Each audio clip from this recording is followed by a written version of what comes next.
চাইলাম, কিন্তু একজন মুখোশধারী আমার বুকে পিস্তল ঠেকিয়ে থামিয়ে দিল। আরিয়ান উঠে দাঁড়ালো। সে তার পকেট থেকে একটা ছোট রিমোট বের করলো। এই পৈতৃক ভিটে, এই আয়নাঘর সবই আজ ইতিহাসের অংশ হয়ে যাবে। বাহিরে যে জনতা আসছে তারা এখানে এসে শুধু ধ্বংসস্তূপ পাবে, আর দুনিয়া জানবে বাবা আর তুমি এই আগুনে পুড়ে মারা গেছো। শ্বশুর এবার বুঝতে পারলেন তার নিজের ছেলেই তার জম। তিনি আর্তনাদ করে উঠলেন, আরিয়ান, আমি তোর বাবা, আমাকে এখানে ফেলে যাস না। আরিয়ান কোনো উত্তর দিল না। সে আমাকে লক্ষ্য করে বলল, ইরা, তুমি আমার স্ত্রী। আমি তোমাকে মারতে চাই না, কিন্তু এই সাম্রাজ্য চালাতে গেলে আবেগ বিসর্জন দিতে হয়। তুমি যদি আজ আমার সাথে চলো তবেই বাঁচবে, নয়তো এই ফরমালিন আর বারুদের গন্ধে তোমার দম বন্ধ হয়ে আসবে। বাইরে থেকে মানুষের চিৎকার আরো কাছে চলে এসেছে।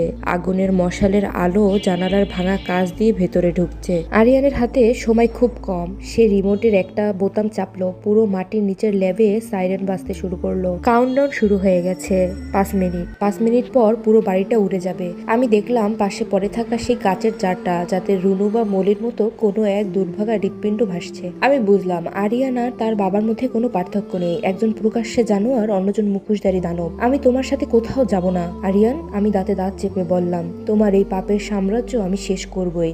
আরিয়ান ঘড়ি দেখলো, তারপর বলল, দুঃখজনক, গুড বাই ইরা। সে তার দলবল নিয়ে পিছনের একটা গোপন সুড়ঙ্গ দিয়ে বেরিয়ে যেতে শুরু করলো। রিমাকে তারা সঙ্গে করে নিয়ে গেল।